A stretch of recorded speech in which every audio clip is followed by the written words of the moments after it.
Hello, everyone. President Sunday here. I'm joined once again by Professor Matt McManus, and we're going to be talking about a phrase from a section of your book, The Schmittian Enemies of Postmodern Conservatism. So, just for some clarification to begin with, so by the Schmittian enemies of postmodern conservatism, what is not meant here is advocates of Carl Schmitt's philosophy, who are also enemies of postmodern conservatism. You're invoking sort of a Schmittian, let's say, Schmittian language to describe how the postmodern conservative sort of, in very broad terms, sort of views the social situation in which they find themselves and to which they are reacting. Yeah, absolutely right. So for those of your listeners who don't know, Carl Schmitt was a early 20th century German jurist, a very, very smart guy, I should say as well, but unfortunately became known as the crown jurist of fascism for his support of Hitler's Nazi regime through the 1930s, which had a calamitous impact on his reputation. He obviously never really recovered his standing after the war. Although he continues to have an influence on a surprisingly wide variety of different political ideologies now into the 21st century, including some that you wouldn't expect, right? And Schmitt's major ideas in the concept of the political is that politics is characterized by what he calls the friend-enemy distinction. And he understands this in a very existential sense, right? Where your friends are those who hold to the same existential worldview, if you want to call it that, and are committed to imposing all that upon the social order. And your enemies are those that hold to a completely contrasting existential worldview, or political theology, as he sometimes calls it. And they're also intent upon imposing that order across the body politic. And for Schmitt, there can be no reconciliation between different existential worldviews or political theologies. They have to combat amongst themselves in the realm of politics. And if they're unable to combat successfully in the realm of politics, then of course they're going to combat in the more literal sense of the word through war. And this is one of the more interesting things about Schmitt, because I came to respect his, not the man so much, but his work, which is fantastically, I think he's one of the best political theorists of the past 300 years, certainly.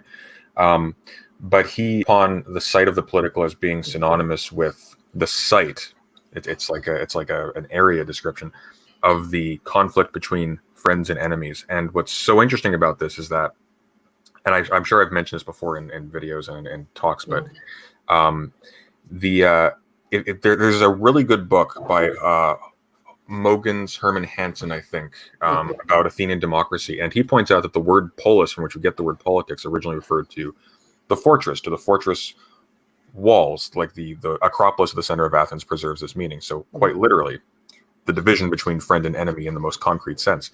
And one of the, so when we're talking about in the domain of politics, there's a deep relationship between politics and war in Schmittian thinking. And I think this really comes out in the section that you're talking about of the Schmittian enemies of postmodern conservatism, in that you write at the very beginning of the section here,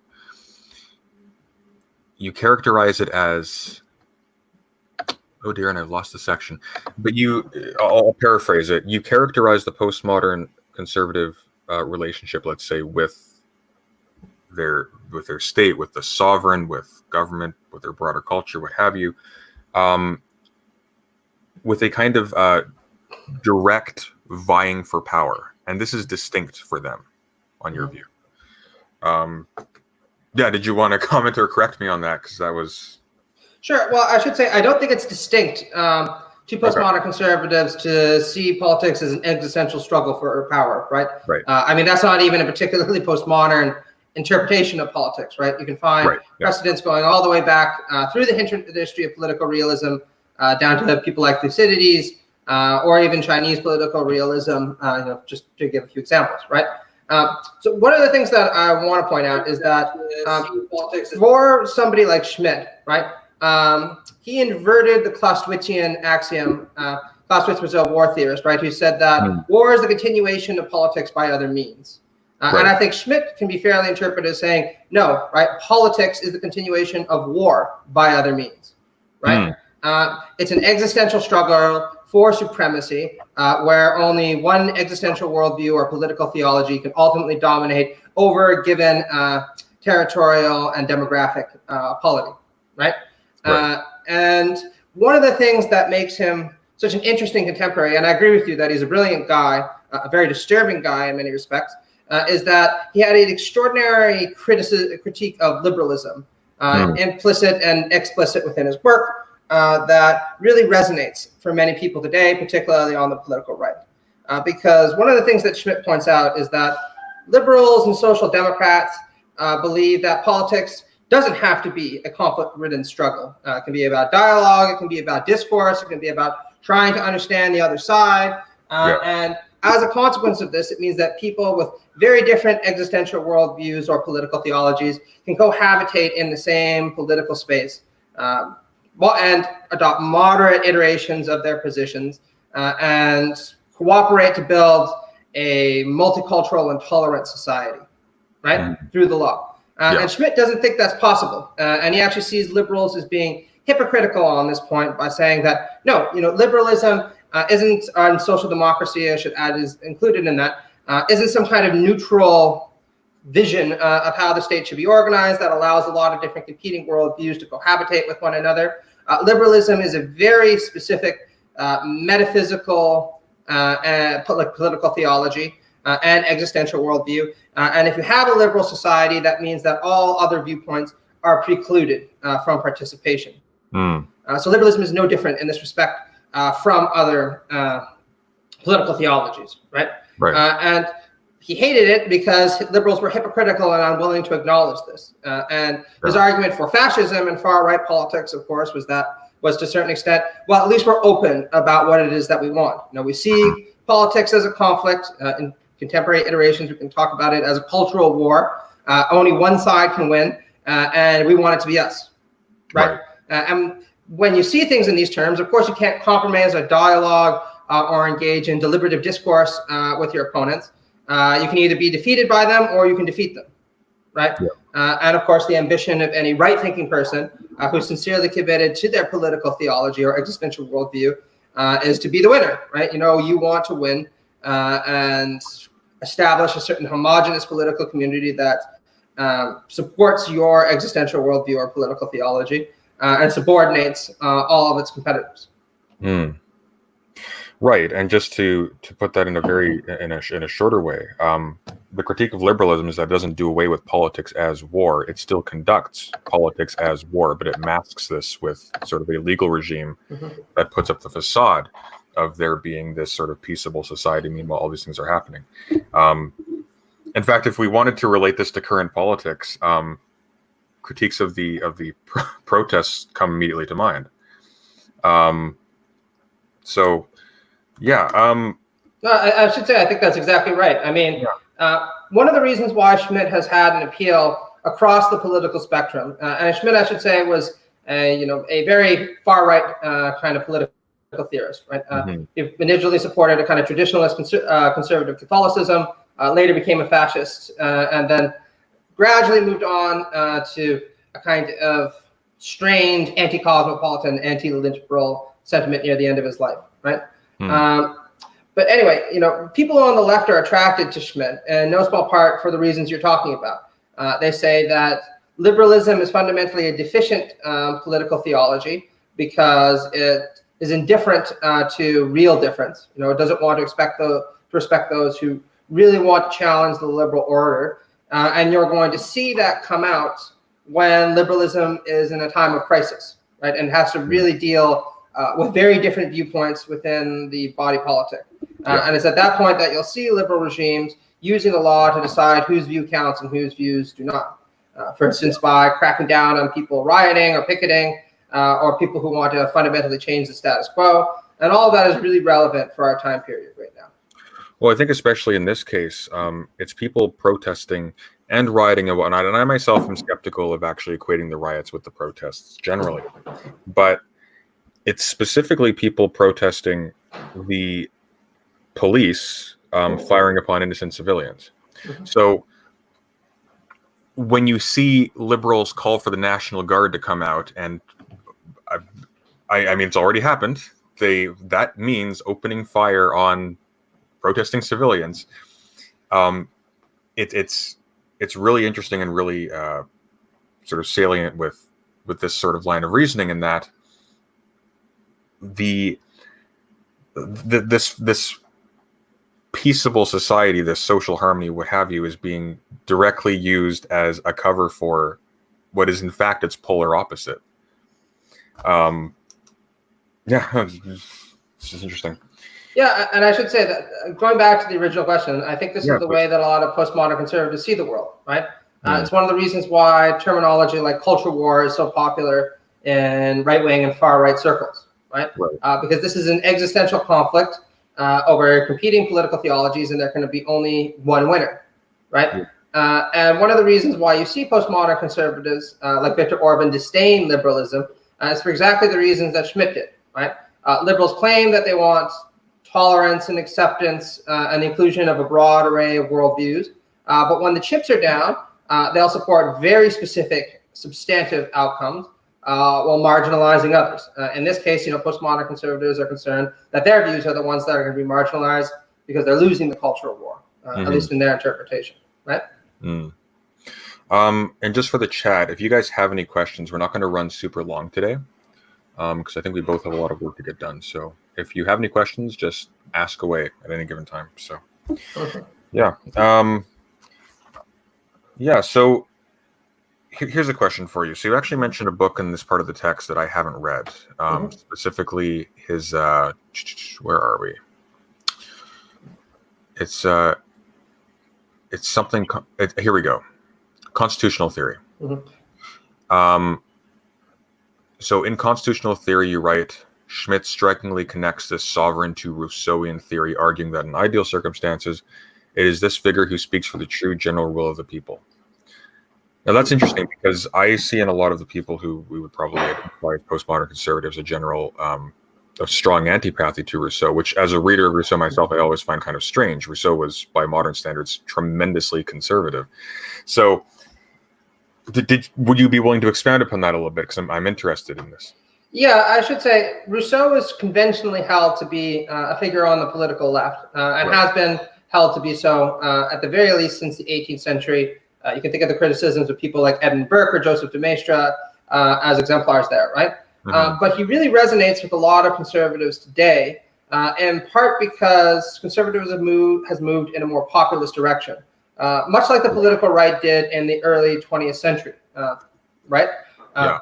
Under the auspices of fascism, right? And in those kinds of circumstances, Rousseau's discussion of why it is that the genuine people should rule, and they should push back against cultural elites, and speaking with the authentic voice of the general will, all that really resonates with many conservatives, even if they're not willing to acknowledge the genealogical heritage of these ideas, right?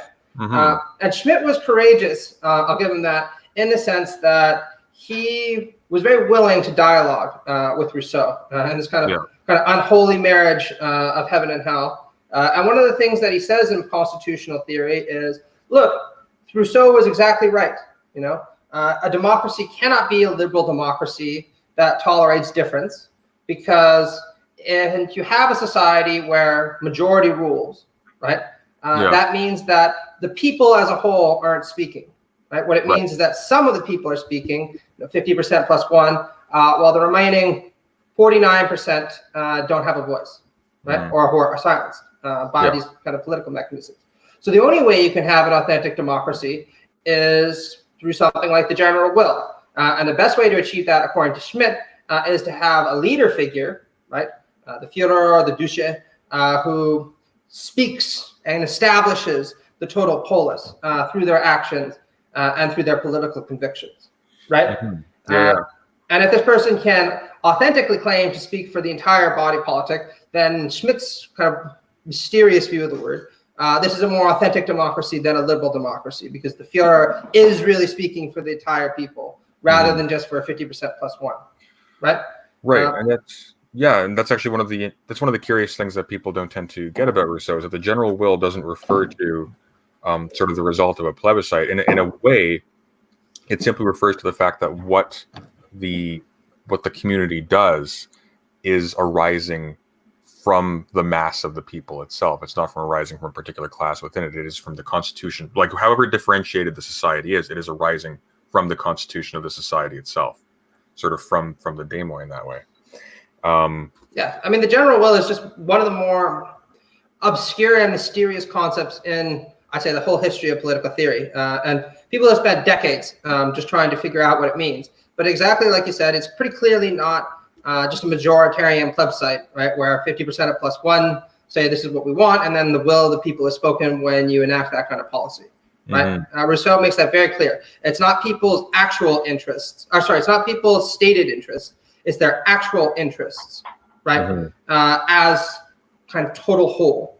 And there are circumstances, and he makes this very clear, where people's stated interests might conflict with their actual interests as articulated by the general will. And in his very chilling formulation, he says, in those kinds of instances, people must be forced to be free.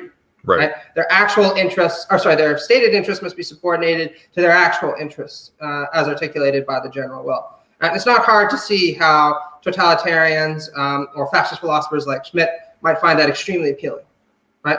And I think we have to be careful here, because Rousseau is a lot more complicated than that. In different places he says very different things, because he was not all a kind of consistent person. He was a very moody thinker who changed his mind quite a bit. But in that book, right, I think that people like Isaiah Berlin are correct to say that Rousseau, if not the intellectual godfather of totalitarianism, at least provided totalitarians with a number of weapons that they could use. Yeah, of course. Some of which were quite subtle and quite nuanced, both in conceptually and in terms of their application.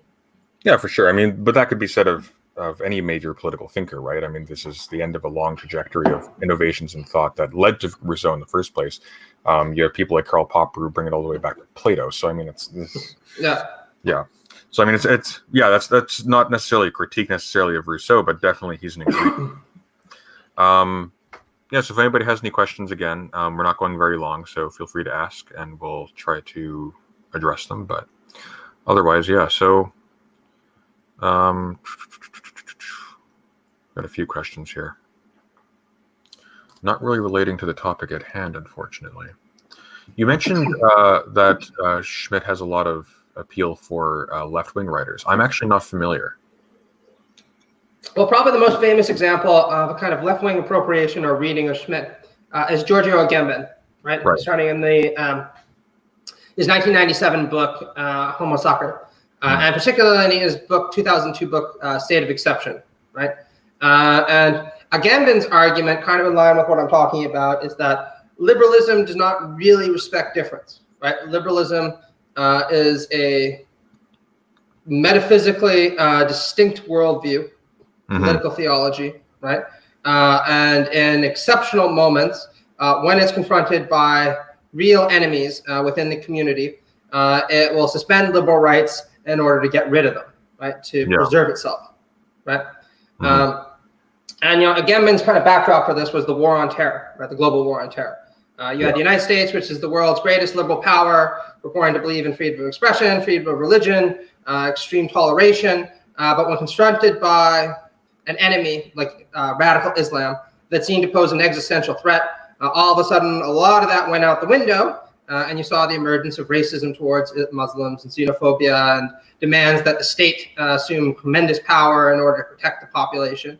And Agamben's point following Schmitt is, this isn't a bug in the system. This is just what liberal societies do when the chips are down. And they're no different in that respect than any other societies. The difference between somebody like Agamben and Schmitt is Schmitt would say, therefore, since liberalism is no different than any other political theology, we should just come right up front about it and have something like a fascist society, right, where there's one political theology overtly enforced overall, establishing a kind of homogenous body politic, right? Whereas Agamben would say, this goes to show you why liberalism is still inadequate, and what we need is a new political theology that actually respects difference, is genuinely democratic and inclusive, and so on and so forth, whatever form that could possibly take, right? Yeah. Okay, so we've described the Schmittian enemies of sort of postmodern conservatives from the view of postmodern conservative. That is to say, the enemies of their brand of conservatism, or their these brands of conservatism, sort of from within their vantage. What are the things against which they have to struggle to succeed? I would like to look at that from the other angle, because I'm a little bit unaware of actual Schmittian critics of these sort of tendencies, and I'm curious if you have any insight into that. Because one of the things I do notice is that generally conservatives of all stripes do seem, with exceptions, of course, of certain big R Republicans and big C conservatives, do tend to view politics in that way. But I see very little actual engagement with Schmitt generally. In fact, strangely enough, the only people on the right who I've seen in popular politics, at least certainly on this platform, have been people in sort of the Richard Spencer, Keith Woods crowd. So it's obviously not even postmodern conservative, really. We're talking about radical revolutionary white nationalists. So yeah, I'm a little bit interested. Are there Schmittian writers who address this, or does Schmitt address this directly? Because clearly this is old. He was contending with, I mean, his own stance on Hitler, for example, is one of absolute contempt. So I'm a little bit curious. Do you know of any Schmittians who are enemies of postmodern conservatism, as you construe it? You mean, are there any Schmittian postmodern conservatives, or are people on the political right who invoke Schmitt in a positive way? That would be interesting too. But I'm thinking in particular critics of sort of these streams of conservatism that you would characterize as postmodern conservative, who are themselves arguing from a Schmittian lens.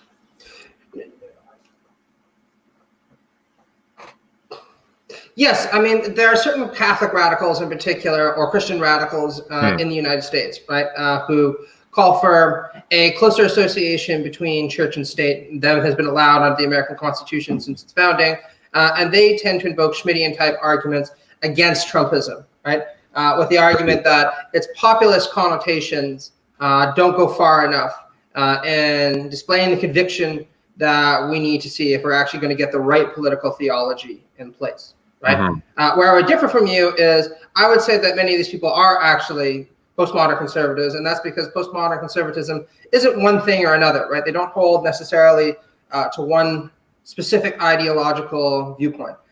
What characterizes somebody as a postmodern conservative is their embeddedness in postmodern culture and the disposition they take in reaction to that, much more than their stated political convictions. Right. Okay. So it's a formal distinction. It's not in terms of content per se. Mm-hmm. Okay. And the other thing I should say also is that you don't typically find many people on the political right, except for the political far right, who will directly invoke Schmitt, right? Much like you didn't see many people invoke Machiavelli up until the 19th century, right? And I think the reasons are fairly obvious, right? As I mentioned at the beginning of this talk, Carl Schmitt was the crown jurist of the Nazi Third Reich, and everything that you would expect somebody like that to do, he did, right? He wrote nasty things about Jews. He talked about granting Hitler extraordinary amounts of power, although, as you said, he himself seemed to have had mixed feelings, to put it lightly, about Hitler as a person, right? And, he had all kinds of xenophobic and nationalistic kind of assertions running throughout all his work in the 1930s. And so that's a pretty toxic thing to associate yourself directly with if you're on the political right.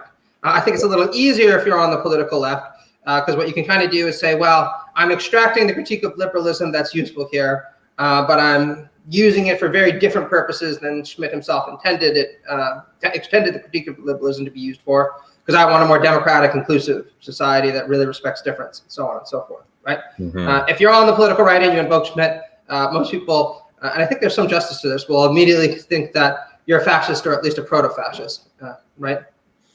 Maybe that's optimistic. I actually haven't met with many people who are even remotely conversant with Schmitt in the first place. It's been, which I suppose makes sense. It's only been really published in English in the past 20 years. Like, I think the concept of the political that you can get, I don't think it's Telos who publishes it. It's somebody else, but it's not old. It's like 20 or 30 years, but it hasn't been. Yeah, it's the University of Chicago Press is right. What published most of his work. And his work wasn't really very well known outside of mostly German emigres, right? Like people like Hannah Arendt wrote extensively about his work. Jürgen Habermas, wrote about him, and his work was widely published in the English-speaking world. But it was only starting in the 1990s, I agree with you, that you really saw Schmitt as a distinct political figure on his own, or political analyst on his own, kind of resurge in the academic consciousness. And there are a lot of reasons for this, most of which I think are actually quite interesting. But he was essentially a persona non grata that you didn't want to have anything to do with up until that point. Okay. So, yeah, it was just a short section we were talking about. So we can go however you want to from here. Again, if anybody has any questions, feel free. Yeah, I mean, if your audience has like one or two questions that we haven't answered that, then I have to go back to editing, unfortunately. Yeah, this is just going to be a short little thing. So if anybody has any questions about anything we were talking about, feel free. Otherwise, we'll just call it. And yeah, just a short little chat. So let us know. Just going up here a little bit. Okay, so somebody mentioned Moldbug being the quintessential example of postmodern conservatism. I'm curious, since your discussion with the distributors, have you looked into Moldbug at all, or? No, I haven't, unfortunately. Right now, actually, what I'm engaging with is a fairly extensive reading of the history of materialism.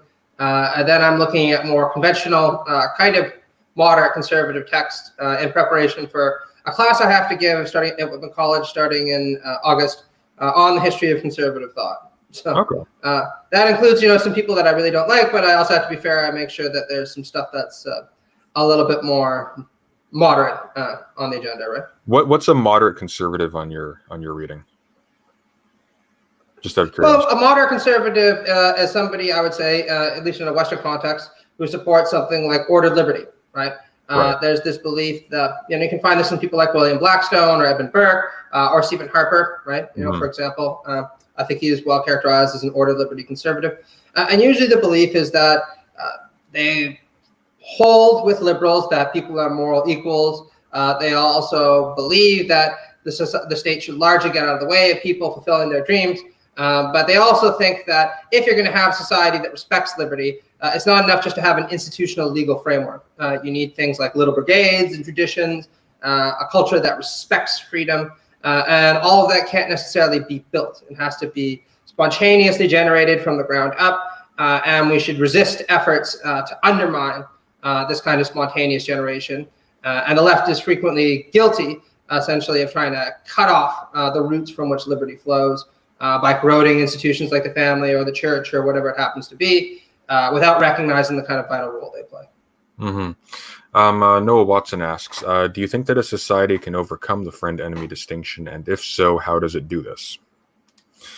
I think that it can, right? And there are a lot of writers who talked about this. Again, I think probably the most profound is Erich Fromm, right? Particularly in his book, The Art of Loving, right? So Erich Fromm was a Frankfurt School critical theorist who was very well aware, I should say, of Schmitt's work, right? And one of the things that he says is that we have to understand political love as a distinctive form of respect for people's freedom and for people's individuality, right? And Fromm says that most of us, including people like Schmitt, don't really want people to be free because we are concerned about the chaotic consequences of allowing too much freedom in the world. Because freedom, of course, means the freedom to hurt me or to undermine me in some way, shape, or form, right? Whereas real love means respecting people in their freedom, allowing them to be what they are, and to actually draw inspiration from their individuality and from their acts of freedom, right? And it's important to note that Fromm said, yes, you can create political institutions and political cultures that will generate forms of political love and political friendship, right? But it's ultimately also an individual thing, right? People have to develop the maturity that's needed in order to respect genuine difference. And that's a hard thing to do, and it's something that we still haven't accomplished in the 21st century. And there's no magic formula for that. I think there's a number of tactics that we can talk about, but I ultimately think it's the only solution to the political travails that we're in right now.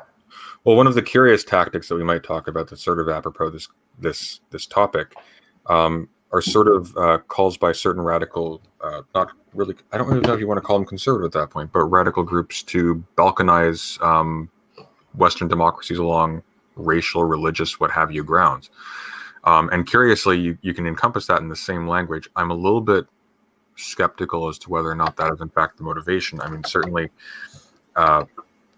social harmony is invoked, and maybe that's something that's part of the ideal that is presumed to result from this. But yeah, well, here I'll give you an example, right? Like, there's always this kind of belief underpinning many traditionalist forms of conservatism, a more reactionary variance of conservatism, that you can only love somebody who's like yourself, right? That love is based on commonality, especially political love, right? Makes sense? Right. Yeah. And one of the things that Fromm points out, and he's not the only one, again, you could stress people like Slavoj Žižek as another good example, or Hannah Arendt herself, is that if you can only love somebody because they are like you, that is not real love. That's narcissism. In a very literal sense of the word, right? You need to stare at yourself in the mirror and admire yourself in order for there to be any kind of stability. Real love comes when somebody is very different than you, and not only do you accept that, but you cherish it, right? You cherish the person in their individuality and in their specificity in the ways that they differ from you. Okay? And conservatism in that sense isn't really about, like reactionary conservatism isn't about really loving anyone. Right? It's about loving yourself and the people that are like you.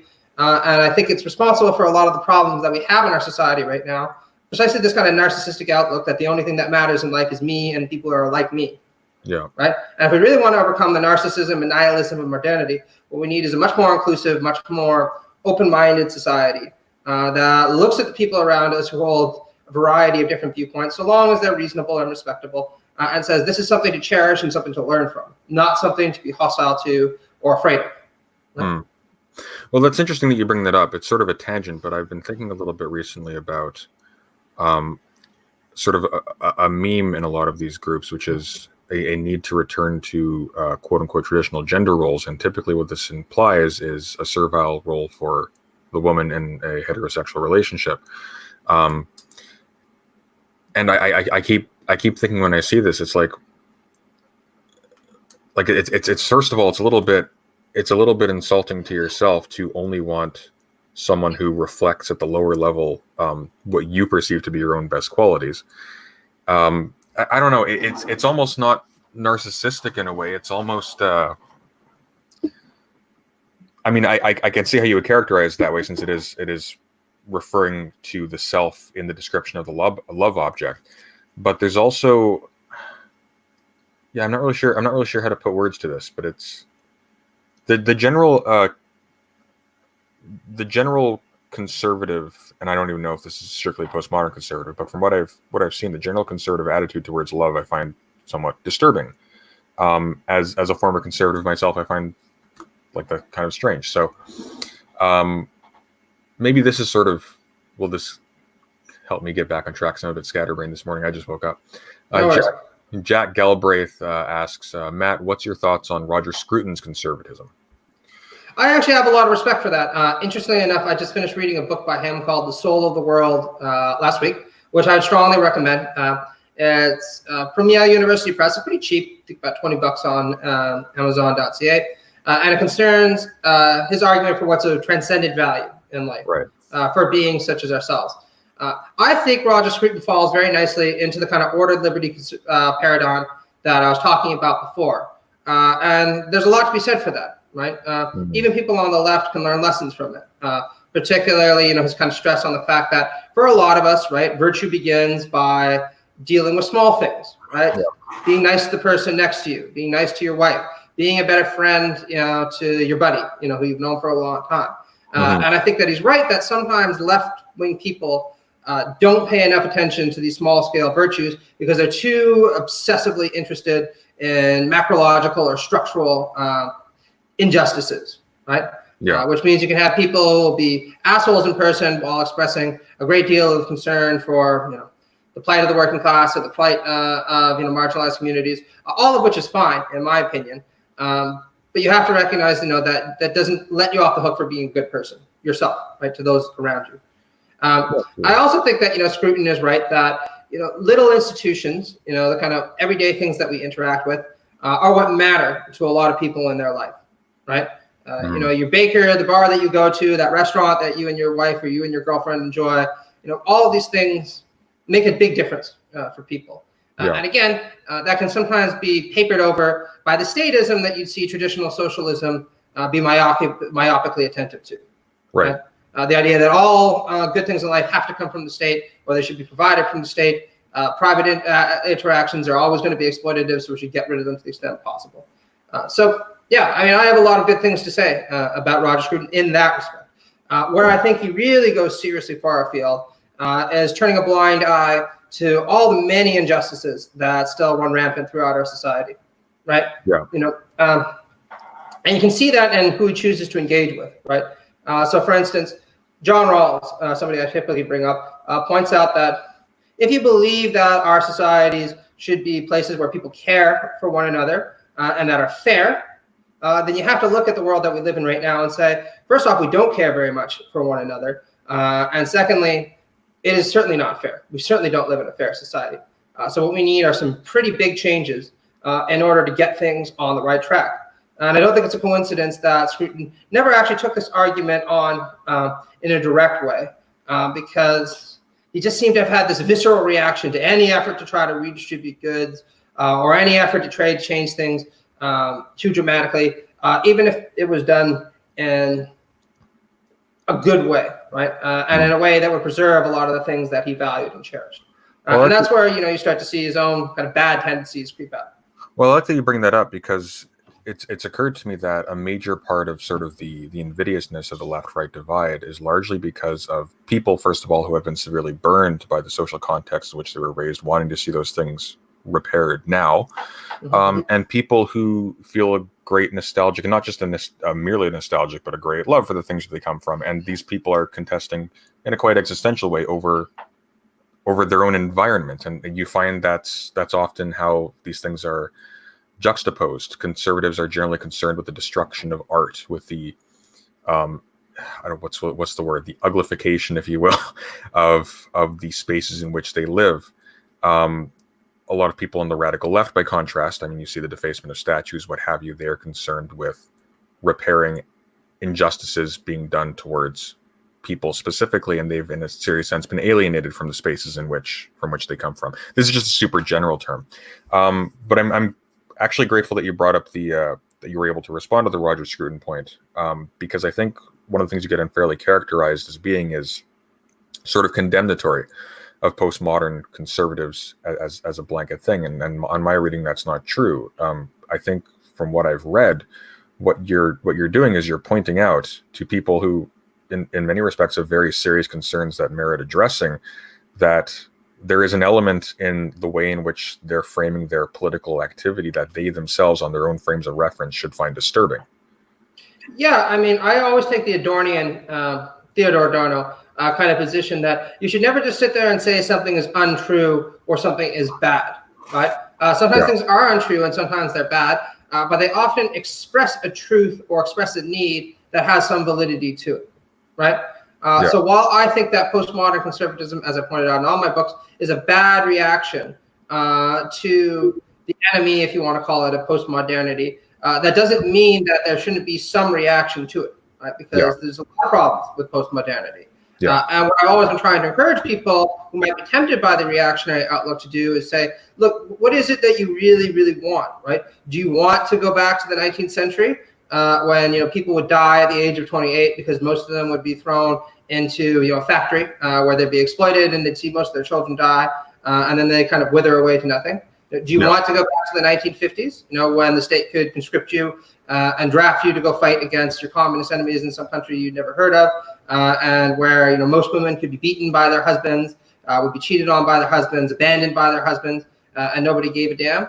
Do you want to return to the medieval era? Well, everyone believed uniformly in the same kind of religious precepts, but the Catholic Church, tremendous amounts of money from them, held vast tracts of land, despised, the ordinary individuals who actually did most of the working and toiling. I don't think so, right? So rather than look to the past for resources, what we should be looking to is our own creative imaginations and our sense of what it is that we should be trying to achieve collectively in order to better than the people who have come before us, right? Right, and I mean, you can you can walk that down quite a bit too. Like, you don't necessarily have to say, like, for example, women were beaten, what have you, which is true in a lot of cases. You could simply say that there was a culture that discouraged women from actualizing their potential as full human beings. That's bad enough, I think. And just to kind of answer your question, because I thought you made a very interesting point about men and women earlier on that we never really got into, right?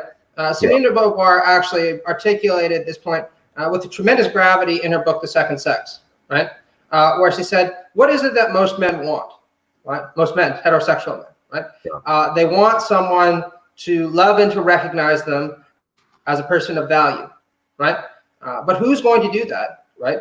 If the person that you marry is somebody who you consider beneath you, right, or servile, they can never provide you with the kind of love and recognition that you need because you don't think that their opinion is worth a damn, right? The only way that most men, heterosexual men, can get the kind of love and recognition that they want is to be with somebody who they treat as an equal, whose opinion that they respect, who has dreams and loves and hopes and aspirations of her own, and because it's only in those circumstances that they can mean a lot to her, right? They can be more to her than just a master.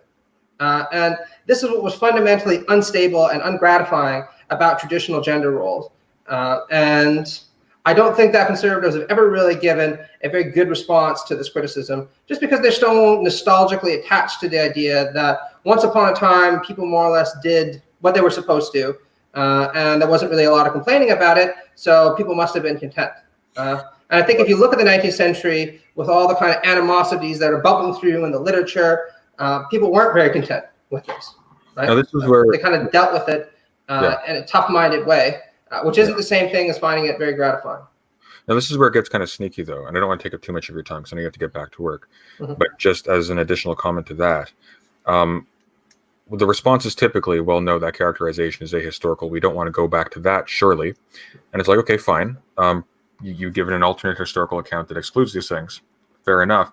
The problem is that now you're dealing with these people, and what they now want to remove, or what they blame for the current social ills that they want to undo, are precisely those things that were responsible for removing those elements from the actual historical case in the first place. So nobody, of course, actually advocates for a situation in which women are abused, what have you. Working class people aren't treated well, but precisely because it's reaction, the orientation is not actually to look at the past and see what actually produced these goods, and therefore how can we maintain them while removing the bad. The orientation is towards these things are agitating us, remove those, period. And there's sort of a naive assumption that a lot of the things that, I mean, even structurally characterize the way in which they conceive of a good society to be today, are themselves historically dependent for their initial formulation on these changes. So, like, one of the things that struck me again is like, it's curious. So among these groups, you'll see strong tendencies towards elitism and monarchism and things of that sort, where they want the competent people to be in charge and making the decisions. In fact, it's what a lot of the draws of Catholicism for a lot of these people is that whatever its philosophical problems, it forces people to adhere to some kind of order, and that's good. And yet at the same time, the overwhelming antagonist in their political world is elites doing precisely that. So it's curiously both liberal and democratic in the process of being anti-liberal and anti-democratic. So no, absolutely. And you find that this is one of the things that characterizes a lot of reactionary discourse, right? Reactionary discourse is parasitic on what it's contemptuous of, right? A huge amount of its kind of affective energy comes from hating something, right, or despising something. And you're never going to find a very original political thought that comes from that kind of attitude, right? And the same is true, I'd say, of somebody like Carl Schmitt, right? Carl Schmitt was a very original thinker when he was reacting against liberalism, right? But when it came time to look at his own substantive contributions, there's nothing, right? There's fascism, right? And we all know how that turned out. And the same is true of reactionaries throughout history, right? Think back to somebody like Joseph de Maistre, who we've talked about at some length before, right? Joseph de Maistre can be very eloquent in his enunciation of the French revolutions, and he could actually be quite probing in his criticisms of people like Rousseau. What did he have to respond to this with? Well, kill 4 million French people, put the Bourbons back on the throne, and everything will be hunky-dory, right? Yeah. Well, they did just that, and it lasted 20 years, and the whole thing fell apart again, right? So what I think we need to see here is a more dialectical approach to the understanding of political phenomenon, which is always absent in the work of people like Carl Schmitt. And I guess I'll just end with this, right? The fundamental problem with the reactionary worldview is that these people always have a nostalgic image of how the past operated, and they presume that their nostalgized ideal was somehow orderly and good, and it fell apart because of vulgarity or decadence, or people were just not capable of holding to it anymore. And my response to that is always no. These things fell apart because they didn't work very well to begin with. Right? People broke from Catholicism because Catholicism, as it existed in the 18th century, was a pretty crappy system. Right? People broke from patriarchal gender roles because they were pretty crappy, both for men and for women. Right? Yeah. Now that doesn't mean we should just replace it with anything. Right? We need to be careful about what we replace it for. But you shouldn't just assume that the reason these things fell apart was because people were bad and they didn't want to hold to them anymore. They fell apart because they didn't work well. No, they agitated people. They weren't happy, and I've said this in argument with a lot of these people. It's like, look, we left that for a reason. It's not just because the dirty, rotten elites wanted a new atheistic, humanistic, global world order. Those things emerged largely from the bottom up. But anyways, I'm going to let you get back to your work. If anybody has any questions for me, I'll stay on for a few more minutes just in case anybody wants to chat. Tell people they're free to email me whenever they'd like. Yeah, absolutely. Yeah, sure. So your email can be found. Can I put in the description, or I don't know if you. No problem. Okay, sure. So I'll put his email into the description. So anybody who watches after this is up, you can email him with questions or what have you. Please be polite to our guests. That being said, thank you again, Professor McManus, for joining me. Sure. It was very interesting. You have a good evening. Yourself as well. Thank you. Bye. Okay, bye. All right, so I'll just hang around and I'll answer some questions if anybody has any more for me. Otherwise, we'll just call it. This is just going to be something really short. I actually do have a video that I'm hoping to publish tonight in response to the Distributists video on the last Distributist response I will ever be making, I think. What is it called again? It was a new dialogue on race or something like that, a new discourse on race. I forget, but it was against the anti-whites was the subtitle. So hopefully that will be done within the next couple of hours. I was mostly working on it last night, but I completely lost my voice and just gave up. So it's a slog. It is such a slog. But yeah, if anybody has any questions for me or you guys want to talk about anything, let me know because I've got a bit of time to kill here. So.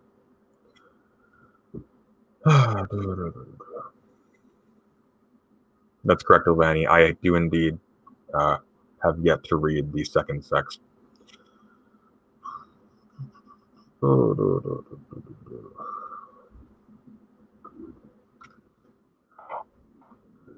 I'm waiting. How's everybody doing?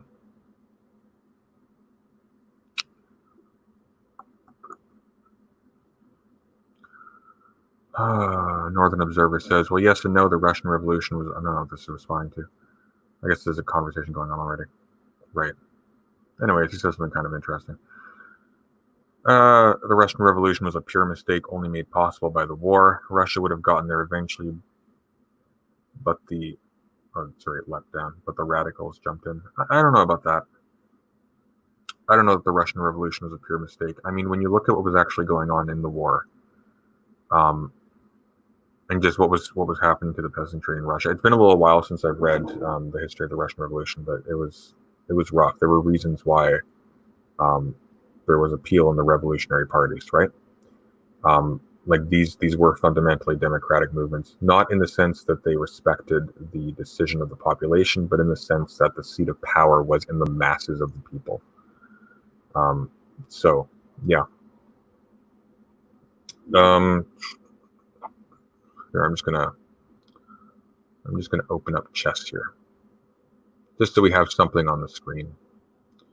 Da, da, da, da, da. Yeah, there we go. All right. Oh, we're not even playing yet.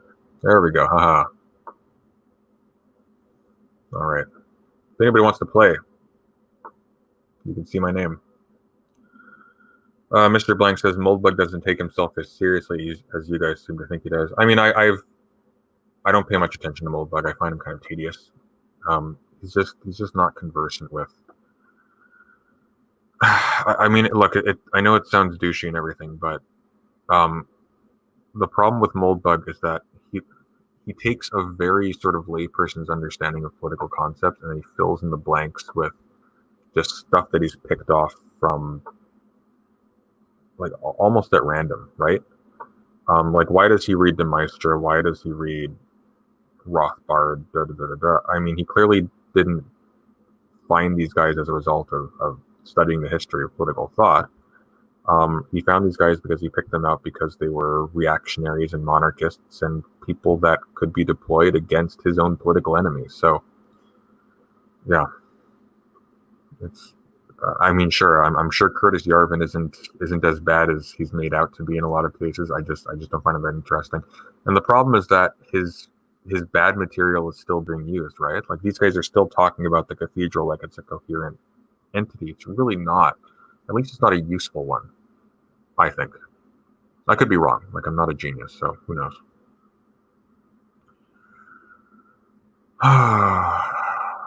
And the last man says, I think you'll say distributist is attacking easy targets instead of addressing people like James Baldwin.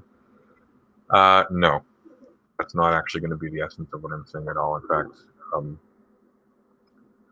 I actually haven't read James Baldwin, I'm going to be honest. The basic point is going to be that see, my issue with that one, it's not actually any of his individual theses, it's that he's being really sneaky in that video. I'll get into why when I actually publish it, because I don't want to misrepresent myself in advance, but Lily Voitooth asks, why do you think these neo-reactionary types become Catholic except for just being Protestants? Why do you think these neo-reactionary types become Catholic except for just being... I'm not sure what you mean by that. Can you clarify your question, Lily?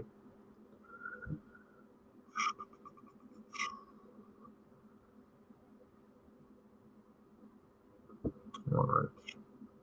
What am I doing here? There we go.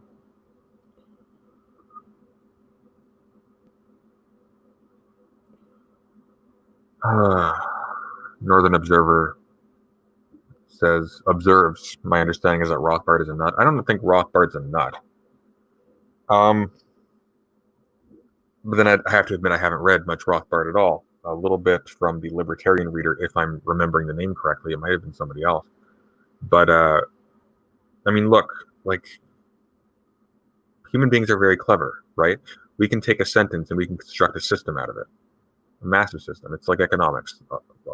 It's like the work of a lot of 20th century economists. These super clever, super complex systems for predicting the future, basically. Ingeniously constructed, absolutely boring. They don't tell you anything about reality. So it's at least not in the sense that they would like them to.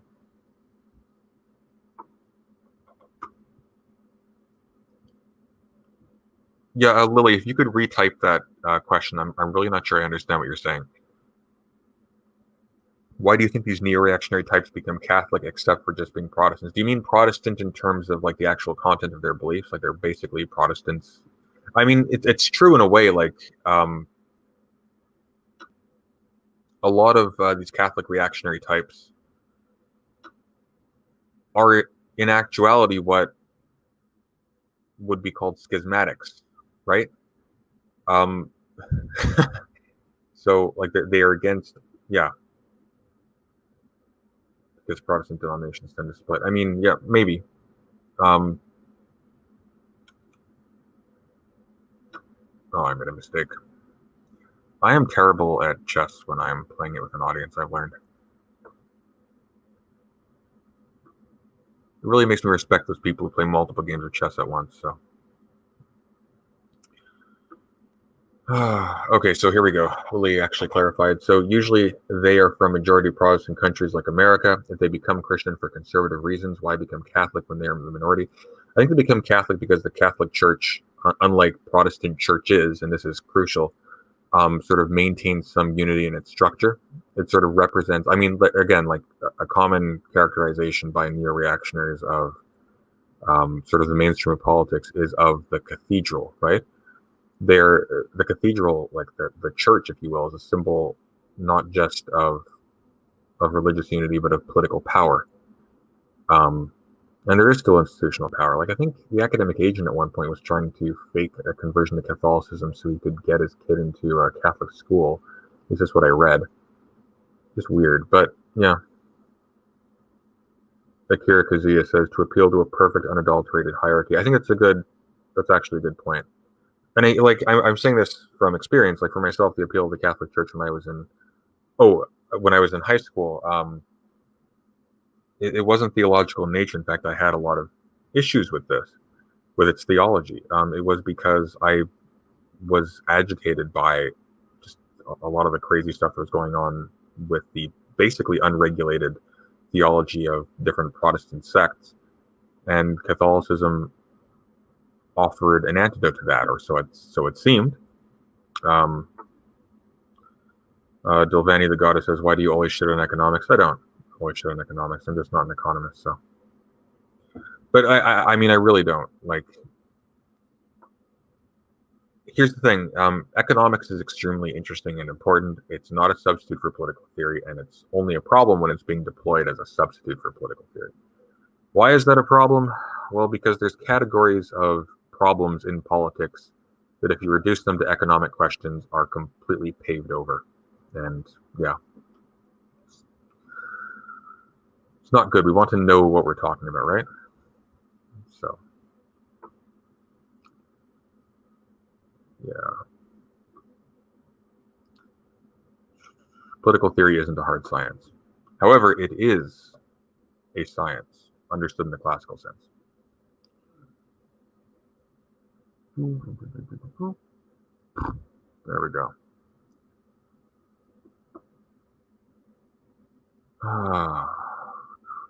What else have we got here? Katsuma Kyoto. So how did you like Distributus video on race? Will you do a separate vid on it or talk it here? I'm not going to talk about it here just because I'm going to lose my voice. I've already lost it recording that one.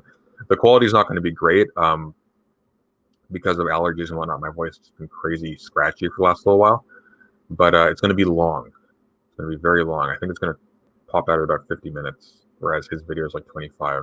And oh my God, I can't listen to this guy's voice any longer. It's driving me insane. It's just bad. I mean, one of the things that I'm going to bring up is that, I mean, look, like I'm not obsessively hating on people who think in racial terms, right? I disagree with them. But like I can have a positive conversation with someone like Keith Woods, who is much more racially radical than the Distributist is. So why am I bothering with the Distributist? Well, because in this video in particular, this is one of the most obvious cases. He is deploying exactly the same kind of racial argument as a Keith Woods or even a Richard Spencer or a Jared Taylor. In fact, he's an ardent defender of Jared Taylor. But like, he's being extremely dishonest about it. He's trying to frame racial arguments as cultural arguments, and it's deceptive. And what my main objection here isn't so much the racial position, even though I do have substantial objections against that, which I think stick.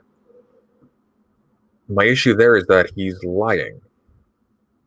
That's always been like the major thing for me. I can stomach people with radically different or noxious views to mine, but lying is not okay. Period. So we'll get into that when that goes up. Thoughts on Nick Land, if any? I don't have any thoughts on Nick Land. I've never read Nick Land. But there's too much to read, right? Like I have to make this. Like, look, Nomos of the Earth by Carl Schmitt.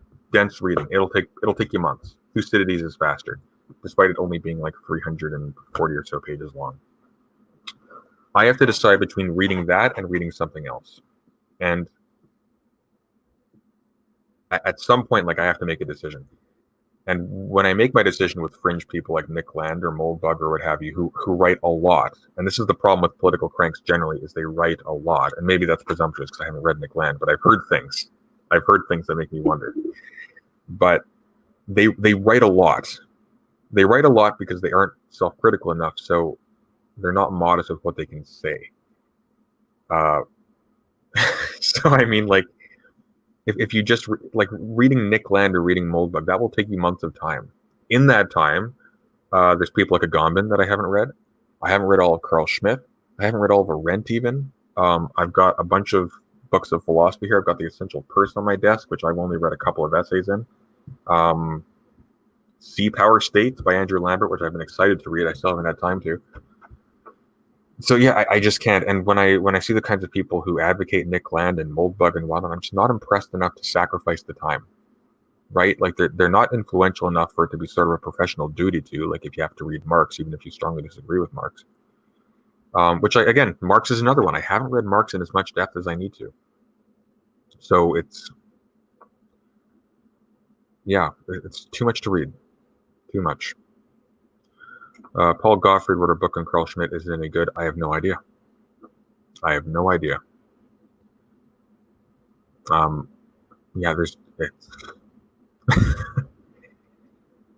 this is the situation. So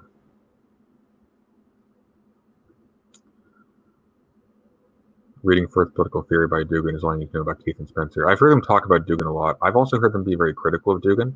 There's a brief period of time in which I was talking to that group. They invited me after I made some critiques of The Academic Agent to a Twitter conversation. We ended up arguing a lot, as you might imagine, but there were some interesting conversations. My impression is that they aren't really Duginists, although there's almost sort of they're conciliatory to Dugin in a way.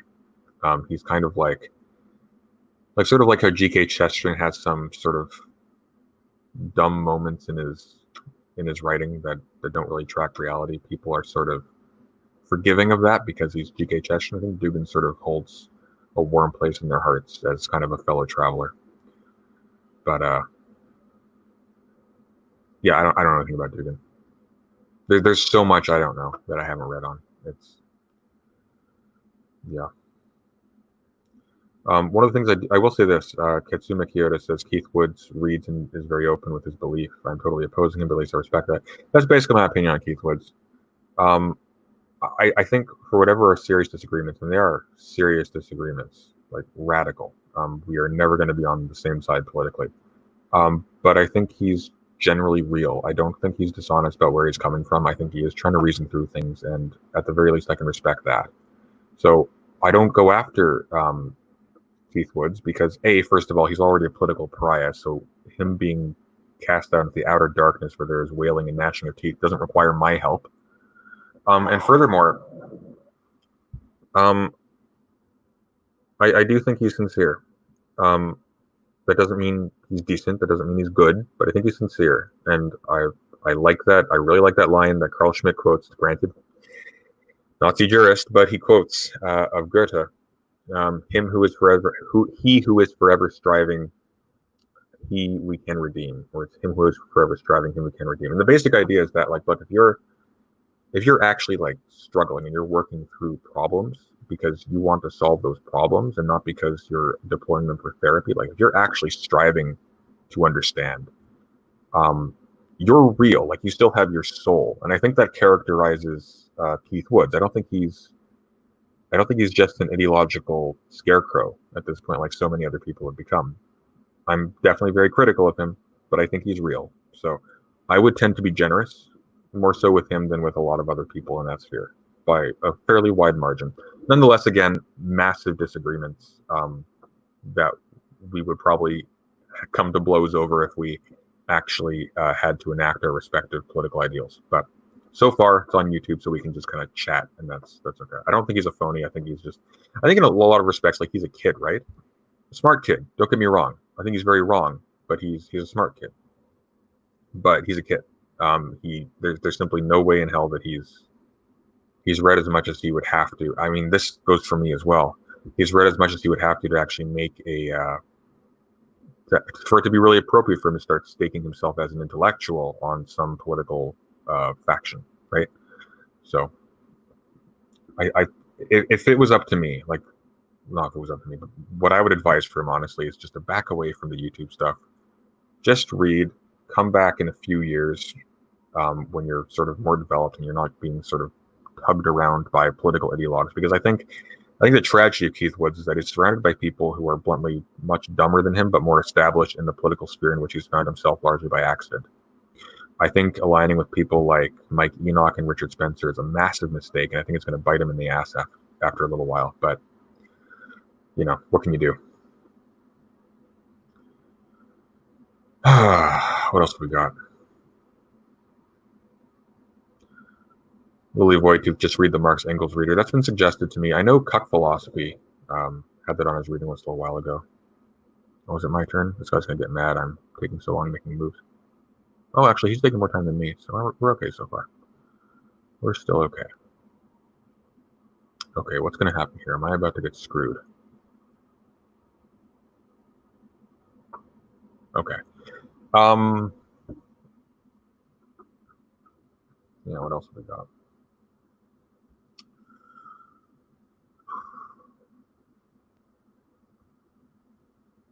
Kira Kuzawa says, not Kira Kuzawa, Katsumi Kyoto.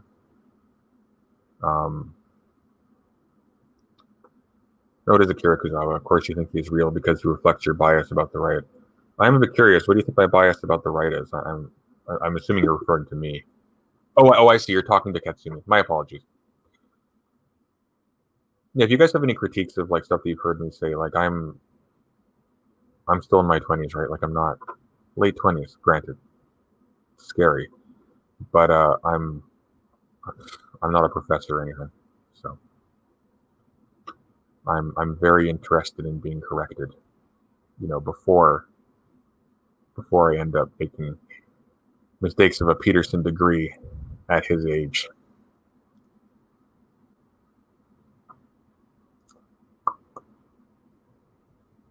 Locke's logo says, I'm late again, but a man is never late, nor is he early, but he arrives precisely when he means to. That is a wizard.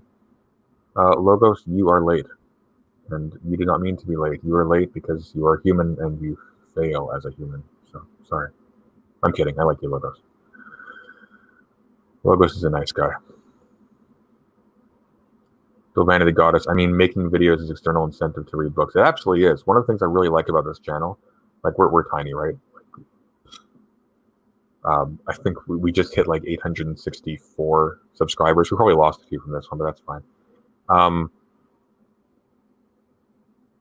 Yeah, one of the things I really like about this is that it's been really putting a fire under my ass to actually do my work and sort of consolidate my understanding on a lot of things. And no doubt after this, I'm going to have to do that more because I noticed here, like, for example, I was terribly prepared for this conversation. It was a tiny, tiny portion of text that we were reading on. And I mean, this takes so much time. Like just planning conversations takes so much time. Not as much time as long form videos, but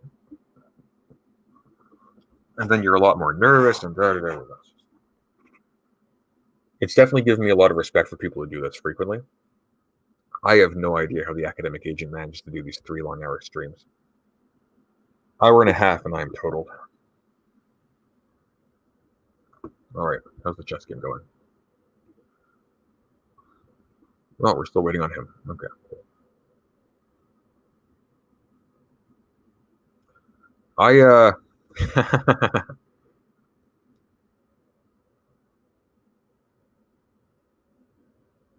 I actually applied to be a mod on Vaush's Discord, so that's gonna be kind of interesting if that happens.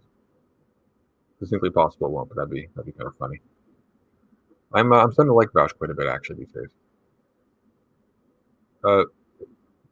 Strangely enough, same reason as I kind of am generous to Keith Woods. Like I think I've got issues with him, very serious issues, a lot of them. But I think he's sincere, and that counts a lot for me. Sometimes that's enough. What have we got?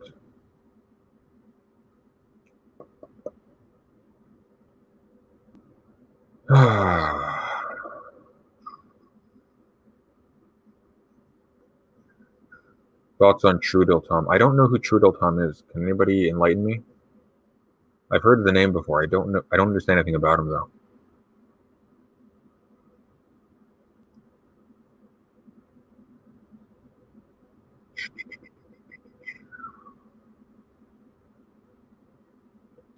Thank you, Katsumi. So Katsumi says, Sunday, I'm very glad you do these conversations. Really good change and good stuff there. Thank you. Yeah. This one, again, was a little bit sloppy. This was my fault. But yeah, McManus is very interesting. I'm not sure I agree with everything he says, but I do think he's serious.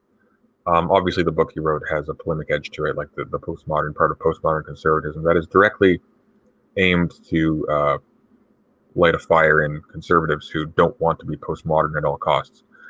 But I think generally he has some good insights. I think it's fairly widely read. I've read critiques of sort of his general approach. I don't really, I'm not equipped to evaluate them right now. I take things kind of tentatively. So when I do interviews, I try not to like I'll push back on things like where I think I have a point to make, and sometimes I think I have a point to make and I don't. But I mean, yeah. So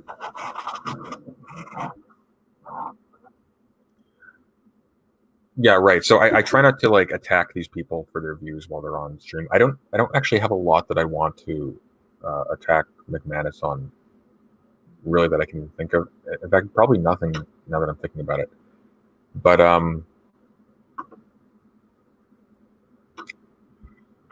like when I have Clifford Bates on, for example. Now he has some political views that I don't agree with. Um, Nonetheless, I think he has tremendous value as a political theorist. He's a very well-read man, way more so than me. Oh, what am I? Wow, did I just have a stroke? I thought this was on the white square. Okay, what? Okay, shoot. Hang on. Give me a second. What are we gonna do? What are we gonna do about this pickle?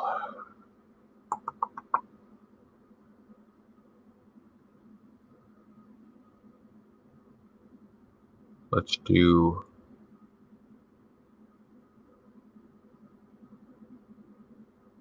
Hmm. Hmm. Hmm. What a pickle. Screw it. We'll go there. I don't know if that's a good idea. I just want to put that down so I can finish what I was saying. Yeah, right. So I don't want to like get into fights with these guys. I want to try and draw out their ideas so we can sort of evaluate them for ourselves and learn from them. Because again, like even with people like Clifford Bates, I'm not a conservative anymore. I used to be. He very much is a conservative, and we disagree on things. But first of all, I'm not competent to critique him on anything directly. He'd wipe the floor with me. Secondly, I don't want to attack the guy. I have a lot of respect for him. Ideological differences aside, again, an extremely well-read thinker. His book, Aristotle's Best Regime, is one of the most incisive books on Aristotelian philosophy I've ever seen. So it'd be doing myself a disservice to like fight this guy on stuff like this. Now, I mean, within reason, right? Like, if he advocated something that was like that I thought was evil, I would go against that strongly. I don't think he would. I think Clifford Bates is generally actually a quite kind person. But yeah, I mean, the appeal of this whole thing to me is that I get to learn from it. So it's a balancing act.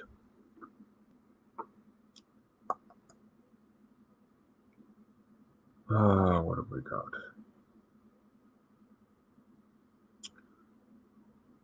Okay, so back to Trudel Tom. So Trudel Tom is a deleted YouTuber who was a philosophical, political YouTube personality that no longer produces content.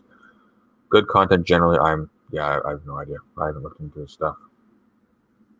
Have I heard of Vauch's quote unquote political line? Maybe. I have to look again.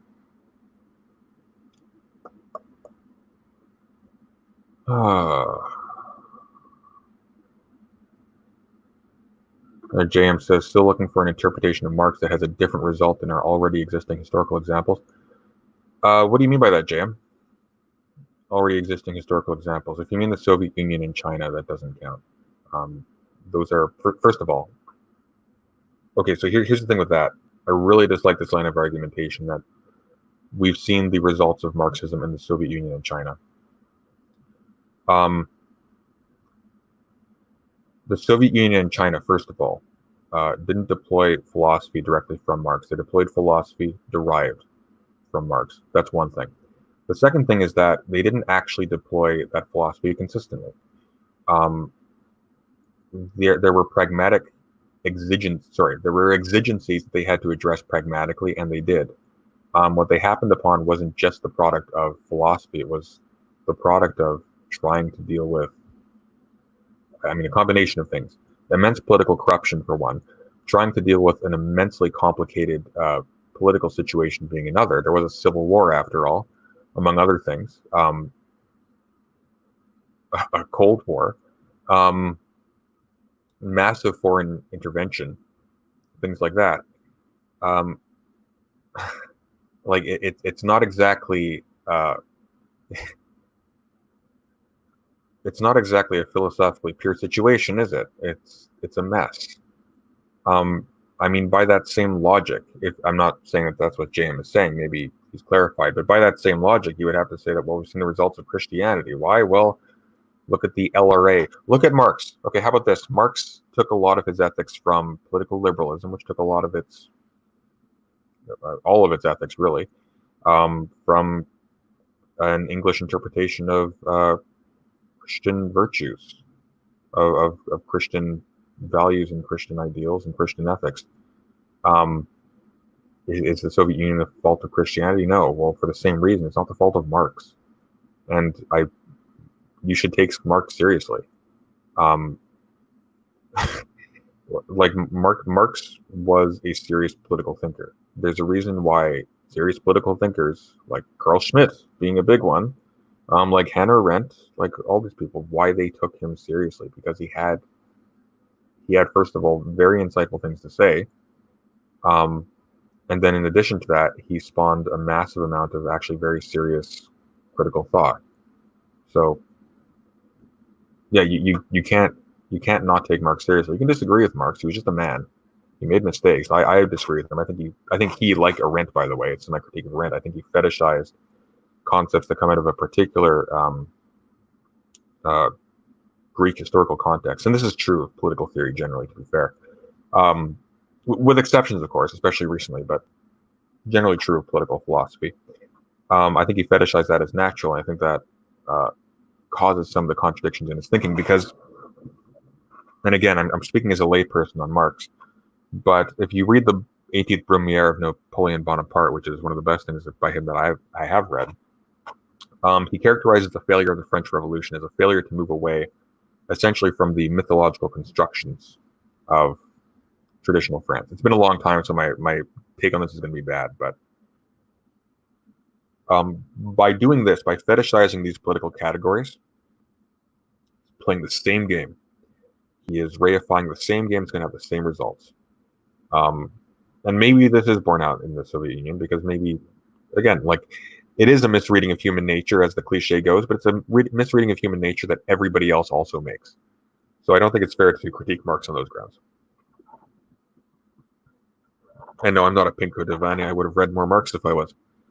I read very little Marxist work, as a matter of fact. Although I will say this, and actually, I think I mentioned this in the video I'm going to be publishing today.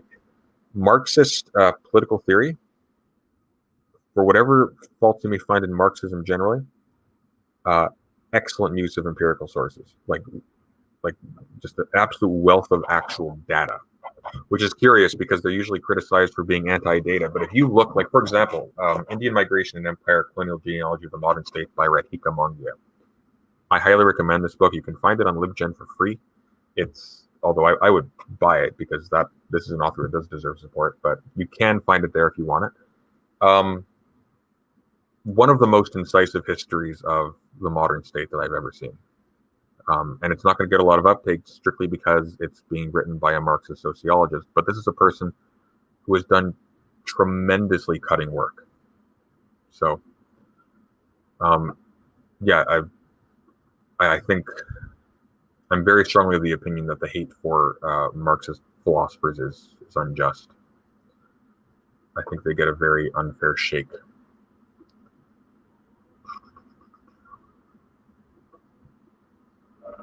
Yeah.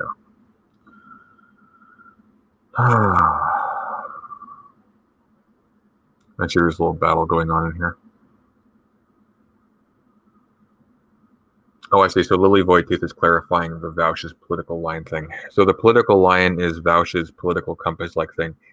He views politics as a spectrum between the poles of egalitarianism and anti-egalitarianism. I mean, insofar as they form a binary, I guess you could draw egalitarianism and anti-egalitarianism as a spectrum, and maybe there's a pragmatic benefit in doing this.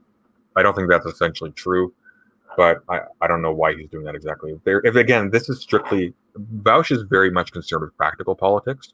I'm a political theorist, so I'm going to find issues with this. I don't necessarily think that it doesn't make sense on those grounds, but yeah. Aha. Thought you could pull a fast one on me, eh? You probably can. I probably shouldn't say anything. But, yeah. John McDonnell asks, hi, Sunday, you're in academia, right? What level of study gives you this level of detail? I'm looking at degree options right now. It's not the degree, and not to toot my own horn, but assuming I have some modest capacities in this area. Honestly, the biggest thing is read really heavily. I would do this. Here's what I would do. The way in which political science, if you're going into political science, and I only know political science to be clear. Like I've been in philosophy departments. I don't really like sociology departments that much, but maybe I haven't given them a fair shake. Like again, I used to be a conservative, so I went in with some presuppositions that were probably antithetical to my education.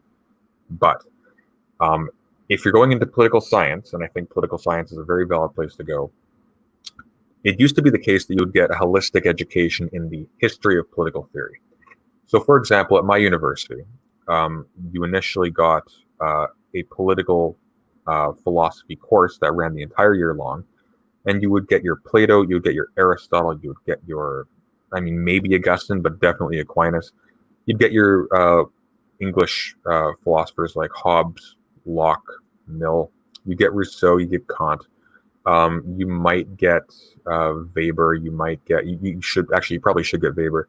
You'd get maybe someone like Gandhi. Surprisingly little Marx, but you would probably get Marx as well. And this would be mandatory to graduate, right? So you would not graduate from political science with your BA without having read Plato, Aristotle, Hobbes, a little bit of Marx, Weber, Kant, Rousseau. Now it's divided into 3 courses, of which you are only required to take 1. So you will either read Plato and Aristotle, and maybe Augustine and Aquinas, but these are going to be rush jobs, of course, because, look, the Republican politics are long enough as it is, and detailed enough. You could spend months just on them. I spent like a 6-month, a full semester just on Aristotle's Ethics, which was a really good course, and I learned a lot from it. But I mean, point is, these things take a lot of time. You can end up just taking Plato and Aristotle, or just Hobbes, Locke, Rousseau, Kant, or just Marx, John Stuart Mill, maybe Gandhi, what have you, and then graduate with nothing but that. And who's to say if you read them well? You can coast through in these courses. So what I would say is, if you can, take them all. Try to take them all. Like, actually get a firm grounding in the actual philosophical foundations of your discipline, whatever that is. But by the way, if you're in sociology or what have you, it's going to be political philosophy anyways. Definitely do that. Read lots. Definitely don't limit yourself to the texts that they assign in classes. Like, try to keep up. What I generally do, like, as I understand how most classes run, is they'll have like a central text or a central 2 texts around which the course is oriented. And then there will be a plethora of extra material attached to that. that will sort of go into more detail on sort of fine points or debates around certain subtopics or what have you. But generally, courses will be oriented around a single core text. When you're going to college or university, emphasize that text. Read that one thoroughly, annotate it, get that one down. Everything else is tertiary. Now, of course, sometimes there are requirements to read these things for like seminars. You have to have responses, and that's fair. And then you're kind of just have to do it. But generally, try to do that. Try to make sure you understand the core of it. Understand the core of it. Don't if understanding the core means sacrificing some of these tertiary things, it's a sacrifice worth making. You can come back to that later. You won't learn it unless you understand like the major thing motivating all of this. And again, like the texts are chosen arbitrarily, but that would be how you'd get sort of a really systematic and clear understanding of the actual issue at hand in any given course. In terms of getting a general high level of detail, what my strategy was to try and select my courses based on continuing things that I was sort of developing in previous courses. So I became really interested in ancient Greek politics at one point. Okay, so if I'm really interested in ancient Greek politics, if I want to get a high level of detail in that, what I'm not going to do is take ancient Greek politics and then additionally to that take an introduction to African politics or politics of surveillance. I mean, I would eventually, but try to make it so that studying deeply in the topics that you were forced to study in deeply doesn't distract you from what you're doing. And that will, at the very least, guarantee that you're always making progress in some direction, because the temptation, especially if you're a working student, and I'm speaking as a working student, so maybe this is different for people with a lot of extra time on their hands, but as a working student, these things pile up really fast, and the temptation will be, and not even the temptation, sometimes it's a necessity. The necessity will be to actually just BS your way through to get the course requirement and finish with a passable grade. I remember, like, actually the course in which I was introduced to Mongia, I didn't even manage to read the book. And I ended up doing my final paper on something boring like mental health amongst migrant workers in China. It was so dull, but it was the only thing I could come up with coherently. Damn Marxist professors. They actually have really high standards when it comes to empirical sources. But I'm really grateful I took that course, because I was introduced to some of the most brilliant political thinkers I've read in the past few years. So, albeit deferred until after the course was over, unfortunately. Let's look at the chess game here quickly.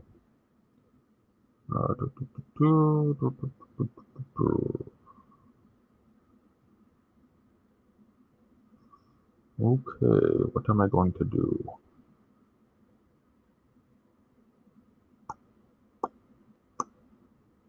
All right, so I'm going to do this. Probably a bad idea, but I'm going to do it.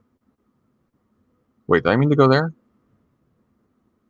What did I mean to do? I can't remember. Okay. Yeah, so. Oh, Katsumi Kyoto, President Sunday, could you put that author in text? Did you mean Radhika Mongia? I'll put that one down. If you meant somebody else, let me know. Radhika Mongia is a Marxist sociologist in a university, I think, in Alberta. Very smart lady, though.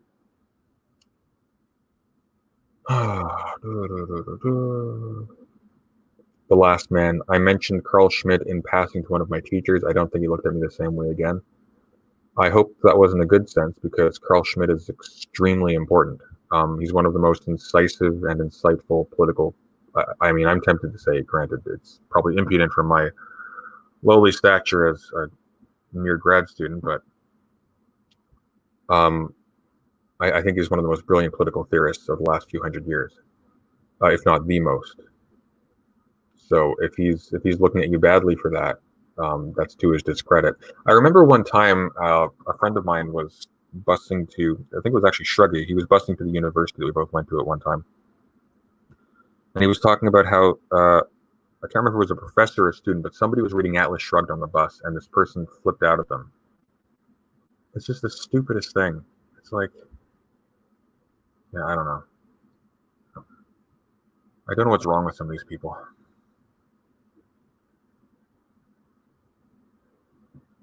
All right. God, he's really letting his clock run out. I may just win because he runs out of time. Come on, man. This game is going too slow.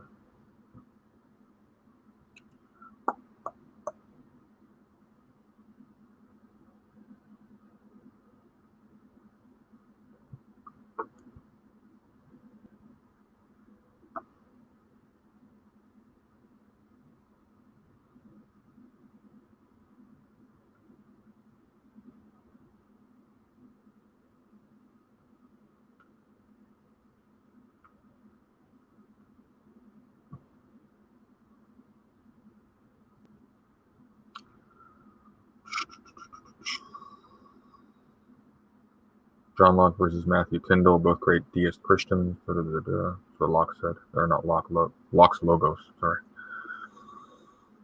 Yeah, so if anybody else has any questions, I'm just going to finish off. Does anybody else want to play chess? I'm exhausted, but I can probably put in one more game. But don't feel obligated.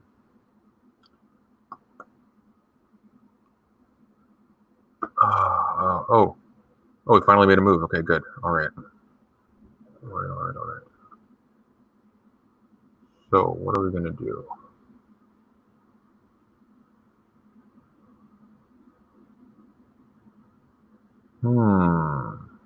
What are you doing? Okay, wait a second. Let's think this through.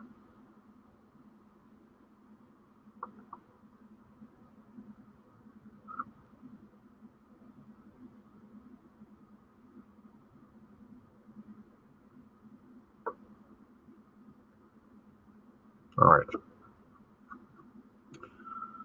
Lily Voigtooth, President Sunday, are you critical of democracy? It depends on what you mean, right? People tend to treat democracy like it's a form of government. Democracy is not a form of government. We don't. It's questionable if, okay, like the form of government, for example, that we have in the United States and Canada and in Britain is not. The form of government isn't democracy. The form of government is a republic with a series of plebiscites to replace the rulership, right? But plebiscites doesn't equal democracy.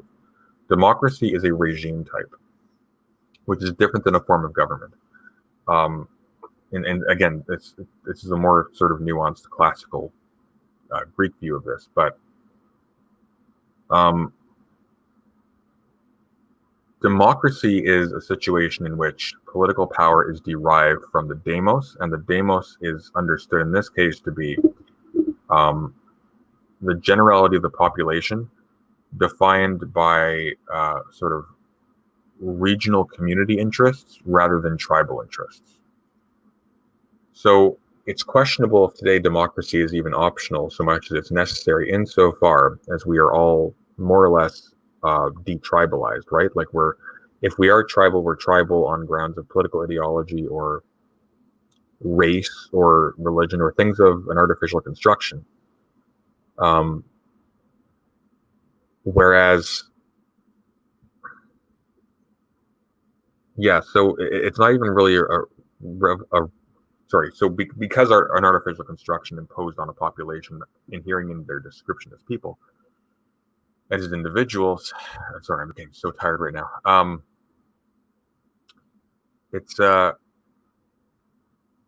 I don't think democracy is really escapable. I think democracy kind of defines sort of the way in which, at least within states, power is emergent, right? I am critical of certain kinds of Republican government. I certainly think they're generally treated with not enough skepticism. As what did you do? Why did you do it? Hang on. Why did he do that? Okay, so that doesn't make any sense because now I'm going to do this.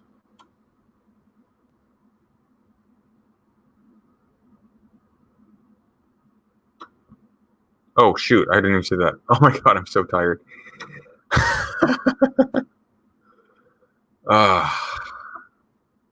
Yeah, that's dumb. Delaney asks, are you critical of voting? No, I'm not critical of voting. I am critical of the idea that you have a duty to vote if you don't have a strong opinion on who you're voting for.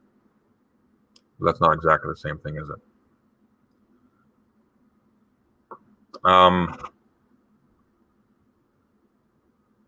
Yeah, so I'm not against people not voting. I don't think people should be compelled to vote, but I'm not critical of voting as such. That being said, I think the cult of voting is damaging. I think people shouldn't be discouraged from wanting to be informed before they start taking part in the political decision-making process of their communities. So that's my take on that.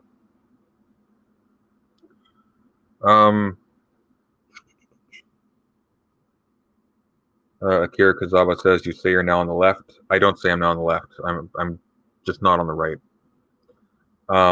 Do I reject all brands of hierarchy? Absolutely not. And furthermore, I don't think generally people on the left reject all brands of hierarchy. I mean, certainly there are people at a low level who do, but these people are naive. I think serious people on the left generally don't reject hierarchy at all. What they are critical of are existing hierarchies that they believe to be unjust or to be harmful. And I think there's legitimacy to a lot of these points. So I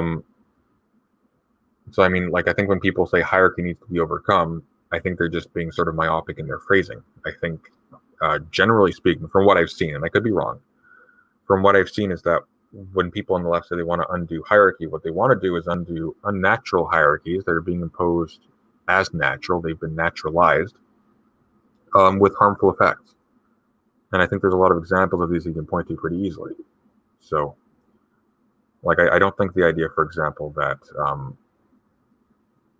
women shouldn't be allowed to partake in politics, for instance, or to have an education on a par with men historically has anything to commend it whatsoever.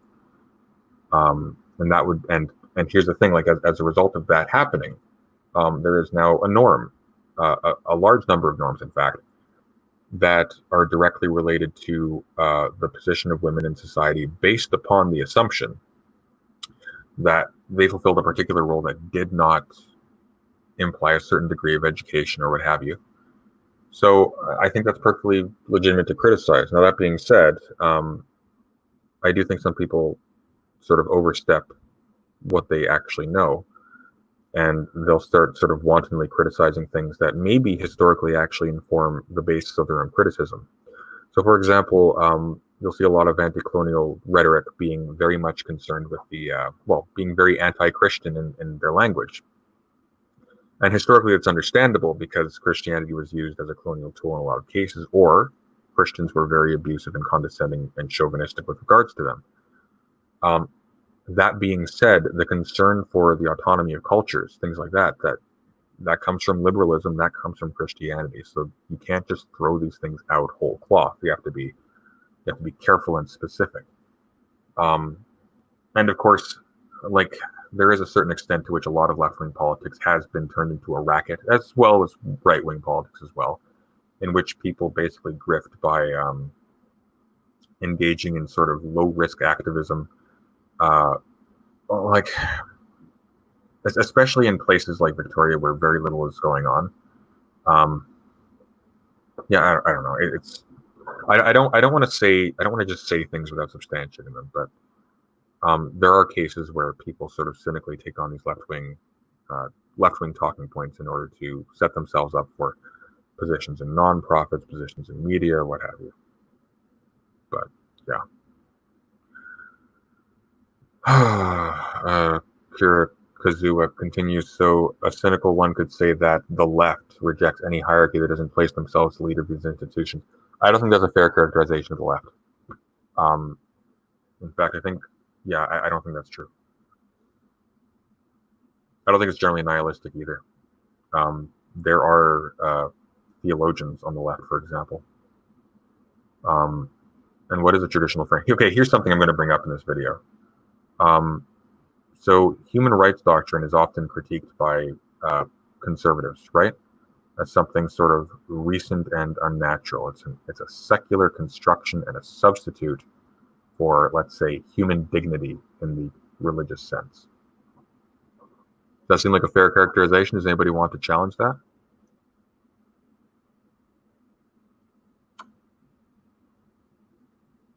Okay, guess where human rights doctrine comes from?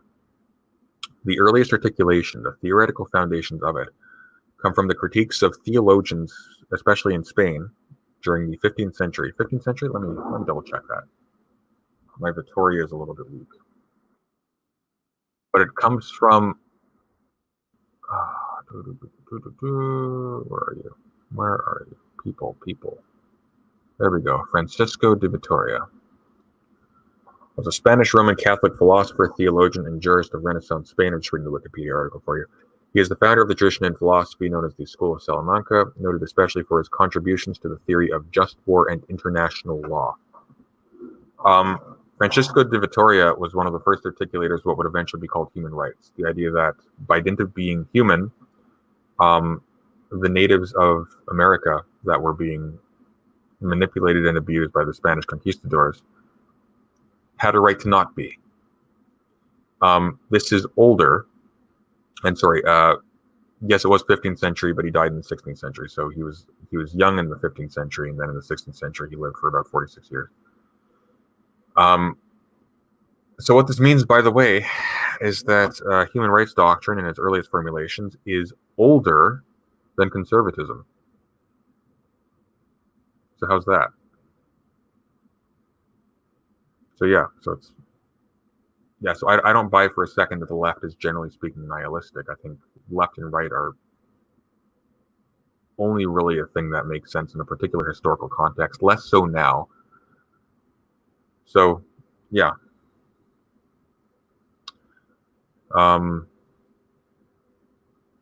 Akira Kazuya said, I didn't hear what you said. I apologize. I'm not sure what that's referring to. So let me know what you missed, and I'll try to clarify that. Okay. Oh, you fool. You absolute fool. What the fork? This is called a fork, by the way. When you manage to attack two pieces simultaneously in chess, that's called a fork. I made a fork joke.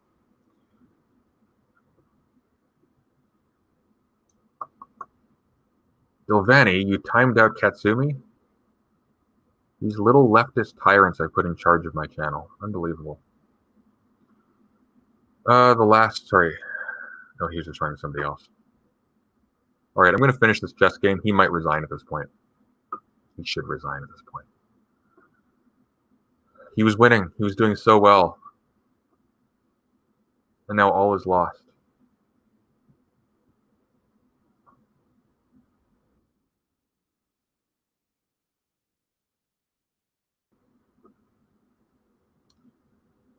Okay, okay, let me see. Maybe I can It doesn't say Katsumi's in timeout. Is Katsumi back? Like when I go onto here, it says I can put user in timeout, so I think that should imply that Katsumi isn't in timeout, right? Am I wrong? Boom, boom.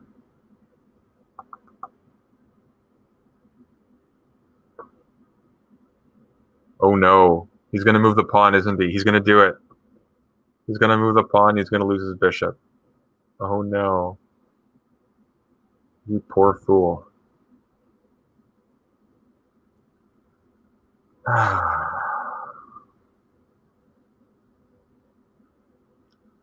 anybody else have any questions at all? Otherwise, I'm going to wrap up when this chess game ends, which should be in any second now. I think he's going to resign. But if he moves this, I'll put him in a fork again right here. And then I kind of hope he does that. Come on, move your pawn. Do it, coward. Yeah.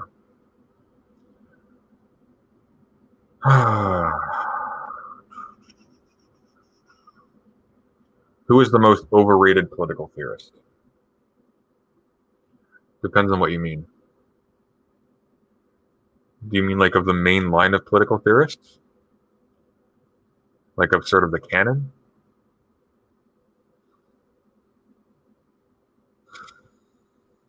In terms of the actual quality of their theory, I want to say Locke.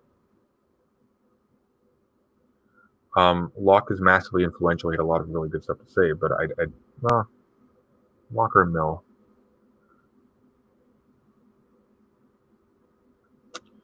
No, I'm not going to say Locke. I think Locke's actually pretty interesting. Yeah. Yeah, I don't know. It's a good question. Let me think about that.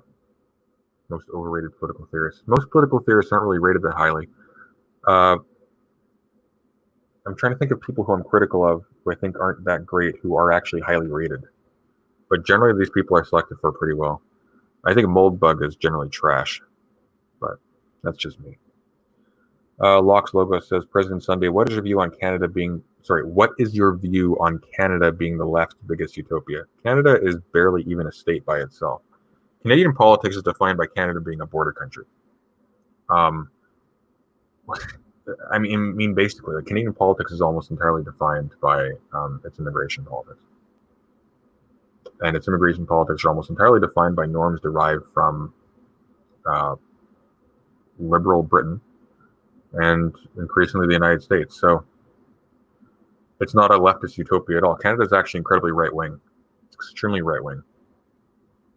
The West Coast, I mean, there's a lot of people, there's a lot of left-wing activists, but Canada itself, oops, I got a minute left. What do I do? There we go. But yeah, no, Canada is not a left-wing utopia at all. That's ridiculous. I'm sorry, Kat. Oh, Katsumi's back. Yay. Okay. Back from their adventure.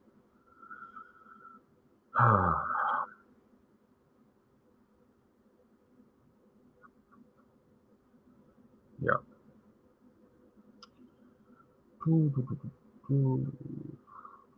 Yes, next time we just wait. This is terrible. Has anybody else seen the Distributor's latest video? Maybe you can give me your thoughts on it.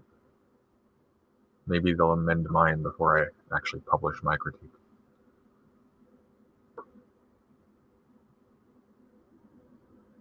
Okay, we have to outlast him at this point.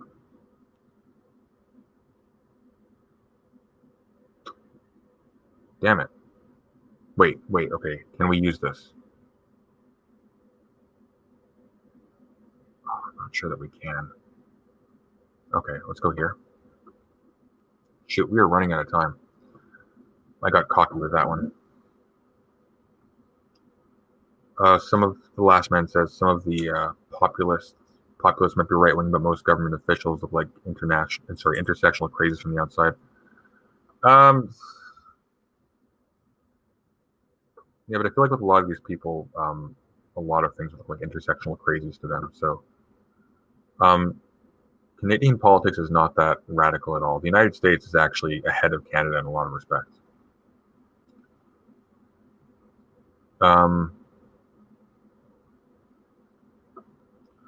Locke's logo is non-serious question. You play any instrument? I had a brief stint trying to learn the mandolin, which I still have, and I have not learned. So, if that counts.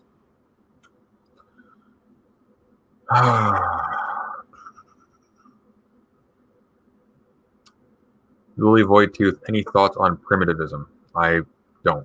No thoughts at all. Yeah. Katsuma Kyoto, I had serious issues with how the distributors defined anti-whites and was critical of the racial concepts of whiteness. I'd agree with that. I also didn't like how he tried to use culture as an alibi. He tried to, for example, so one of the things I'll bring up is he tried to say that problems in facing black communities in the U.S. may be things that only the black community can solve. There may be cultural problems, is his language, within the black communities that only black communities can solve. Here's the problem, right? So this is invoking culture, but by saying that, by depicting culture as if it has an inside and an outside, you are and attributing blackness to that culture, you are directly what you are doing is you're saying culture, but you're meaning something whose contours are traceable directly synchronous with race. So, sorry, I'm a bit distracted right now. I need to make this guy spin. God, don't you dare, you bastard! Fuck. Pardon my language. Yes. Come on. Damn it. Die. Ah. Oh, haha, yes. We win. All right. Okay. We won, and that's what matters. To hell with fun. All right, so anybody has any more questions, I'm going to wrap up here because it's going on 2 hours and I'm dead tired. And I have another video to edit, so yeah. Just kill me. Katsuma Kyoto says race and culture for him seems to be the same. Not exactly. That's the trick, right? If it was just the fact that race and culture were the same and he was upfront about this, I wouldn't have a problem with it. I mean, I'd have a problem with it on theoretical grounds. It's wrong. I think it has pernicious outcomes, that belief. But if he was upfront about it, I wouldn't be commenting on it. It's just a dumb argument. What he's trying to do, though, is he's trying to pass off a racial argument as a cultural one. And that's right. That's where I take issue. It's literally using culture as an alibi for racism, which is not okay. And again, like, I'm not responding to Keith Woods on these same topics. Why? Because he's honest. I don't like how he gets to his positions. I don't agree with his positions, but he's not trying to conceal what his positions are. That's the key distinction here, and why I'm going to be responding to it. So, yeah. Yeah, so that's that. But you'll see that later. So. All right, well, I'm gonna call it now. So, thanks for participating. Thanks for the questions. I think the discussion with McManus was interesting. It was a little bit scattered because I was just underprepared, so that's my fault.